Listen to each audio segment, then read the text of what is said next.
Javier Argüello nació en Santiago de Chile en 1972. Hijo de padres argentinos, se trasladó a nuestro país en 1985. Estudió Ciencias de la Comunicación en Buenos Aires, así como teatro y teoría musical. Trabaja en el ámbito cinematográfico y reside en Barcelona. Entre sus obras literarias cabe mencionar El mar de todos los muertos, La música del mundo y A propósito de Mayorana, entre otros. Ahora presenta sus memorias, su ensayo a partir de la vida propia, Ser Rojo. Vamos a compartir un fragmento. Dice así: el avión aterriza en Rusia y me invade una emoción profunda. No la vi venir. De hecho, no sé a qué se debe. He llegado para asistir a un festival de cine que se desarrolla en San Petersburgo y que reúne películas de cualquier formato que no sea el largometraje. Hay animaciones y documentales. Yo traje un corto de ficción. Venir a Europa desde Argentina no es algo que uno haga todos los días, así que aprovecho para llegar unas semanas antes y conocer Escandinavia. Visito Oslo en los días sin noche, voy en tren hasta Suecia y recorro los bosques y los lagos. Participo de la fiesta de Midsummer en las islas cercanas a Estocolmo y luego vuelo a Rusia para asistir al festival. Javier, bienvenido. Muchísimas gracias por la invitación. Bueno, este es un libro que rotularíamos mal si dijésemos que es una novela. Es un conjunto de memorias sobre tu historia como hijo de padres revolucionarios, militantes, vamos a decirle, y un derrotero, digamos, escapando a las dictaduras, acompañando a Allende, una serie de historias que tienen que ver con las convicciones políticas. Son esos libros imposibles de no escribir, ¿no? Sí, sí, la verdad que sí. La verdad, o sea, no lo tenía planeado, pero en algún momento supongo que se te impone, como bien decís. Está en la colección de novela porque se lee muy narrativamente y se puede leer como novela, si bien no hay nada de ficción en ella. Y se basa justamente en una serie de entrevistas que hice a mis padres para tratar de entender. Uno tiene como los trozos sueltos, ¿no? Pero para tratar de entender del principio al final y hacer todas las preguntas, cómo fue la historia de ellos desde la militancia en las juventudes comunistas hasta el día de hoy, digamos, ¿no? Claro. Ahora, hay también, a lo largo de la novela, diferentes situaciones de proyectos ideológicos que no terminan teniendo el resultado esperado, ¿no?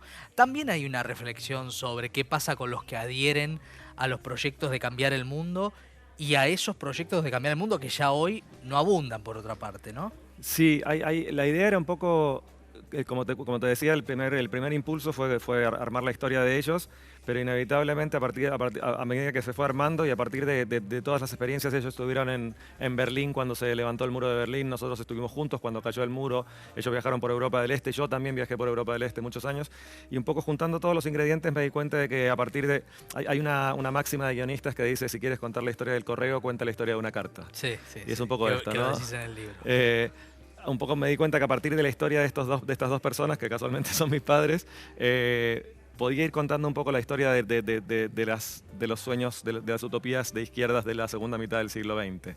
Y esa es un poco la idea, ¿no? Seguir saltando un poquito de lo particular a lo general, ya que ellos estuvieron en lugares muy claves, como cuando decía en Berlín, cuando se levantó y cuando cayó el muro, en Chile cuando llega Salvador Allende al poder, en una serie de momentos de la historia que servían para reflejar un poco la historia grande, ¿no? Y los entrevistaste, escribiste el libro. ¿Qué entendiste vos sobre esos sueños de juventud, vamos a decirlo, Sí. y sobre el devenir de la historia? Muchas veces truncas, historias de personas que han perdido la vida, se han tenido que exiliar, como el caso de tus padres. La pregunta inicial, digamos, que movió las entrevistas era: a ver, ustedes tuvieron un sueño, lucharon por él, lo vieron derrumbarse, perdieron a muchos seres queridos en el camino.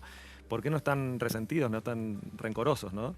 Y a grandes rasgos la respuesta, lo que entendí, a tu pregunta, digamos, lo que entendieron ellos y lo que me transmitieron fue que no estaban rencorosos ni resentidos porque no tenían con quién estarlo, porque de alguna manera lo que entendieron a lo largo de todo el recorrido fue que finalmente no se trata ni de izquierdas ni de derechas, se trata de que el ser humano todavía no aprendió a privilegiar el bien común por sobre el interés individual, venga de la izquierda o venga de la derecha, y que mientras eso no pase, no funcionan los sistemas, ni el capitalismo ni el socialismo, y si eso pasa, pueden funcionar cualquiera de estos sistemas. Un poco la idea es como estamos pensando mucho cuál es el sistema que tenemos que elegir para que las cosas vayan mejor, y la idea que transmite un libro, el libro que me transmitieron ellos, es un poco que en realidad tenemos que revisar cómo somos nosotros Claro. y por qué no estamos pudiendo hacer algo mejor que lo que estamos haciendo, ¿no? Total. ¿Y qué generacionalmente, digo, perteneciendo a otra generación que mira distinto el mundo, qué de lo que ellos hicieron, de jugarse por una idea y demás, te genera admiración y qué diferencias? Me genera admiración la sensación de que hacer lo correcto está por encima de lo que me conviene. Y que me parece que es algo que hoy en día corre poco, digamos, ¿no? Total. Y me parece que era lindo pensar en qué pasó en el camino, por qué en esa época la gente estaba dispuesta a hacer cosas que no le convenían por seguir sus convicciones y qué pasó que dejamos eso en el camino. Un pequeño spoiler, creo que mucho tiene que ver la caída del muro de Berlín. Digamos, Sí. cuando habían dos opciones, adhirieras a la que adhirieras, siempre te parecía que había una alternativa, ¿no? Con la caída del muro de Berlín me da la sensación de que tuvimos que como que resignarnos a que no había más que una opción, que no nos gustaba demasiado, que no hablaba muy bien de nosotros, pero que era lo que teníamos y que no había mucho más que hacer. Es como si el fracaso de esos intentos fuera el fracaso absoluto para el resto de la historia, cosa que me parece que no debería ser así. Y ves, digamos, comparando algunas cosas que te han contado o las historias, ¿ves en las nuevas generaciones idealismo similar al de tus padres, pero quizás con otros métodos, con otra realidad histórica? Mira, me parece que cuando los veo, me parece que están un poco desfasados en el tiempo. Creo que no tenemos que imitar aquello que leímos o que vimos. Digamos que quizá la manera de apoyar la misma causa es otra hoy en día. Y como te digo, me parece que el aprendizaje de ellos fue que no pasaba por modificar las estructuras externas. Ellos creían que si modificaban las estructuras externas, la propiedad de los medios de producción, la redistribución de la riqueza, el ser humano iba a cambiar. Lo que tuvieron que entender fue que no cambia porque se modifique lo externo, que en realidad tenemos que hacer un trabajo interno. Con lo cual, si quisiéramos seguir un poco ese camino, ya no se trata por hacer una revolución, por ir a la plaza con banderas rojas, sino que se trata de revisar qué nos pasa a los seres humanos por dentro, que no somos capaces de privilegiar el bien común, ¿no? Y te quiero preguntar para cerrar, respecto también de lo icónico, ¿no? El libro tiene un título muy potente que es Cerrojo, en un tiempo en el cual hay discusiones que siguen abiertas, ¿no? Históricas y del presente. ¿Qué recepción tuvo en la generación de tus padres el libro? En la de ellos, mira, una pequeña anécdota, por ejemplo, como te digo, aparecen varios personajes que después formaron parte de la historia grande. Uno de ellos es Ricardo Lagos, el que después fue presidente de Chile, que trabajaban muy cerca cuando eran jovencitos con mi padre. Mira.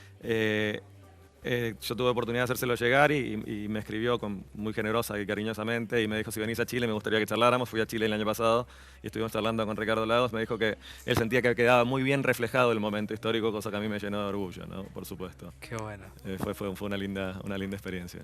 Bueno, mejor elogio que ese, creo que imposible, así que invitados e invitadas a leer Cerrojo y esta historia que es la de dos padres, pero es también la del mundo y la de una generación. Javier, gracias. Muchísimas gracias a vos. Nosotros seguimos adelante en Biblioteca IP y es momento de meternos con la poesía en sus voces.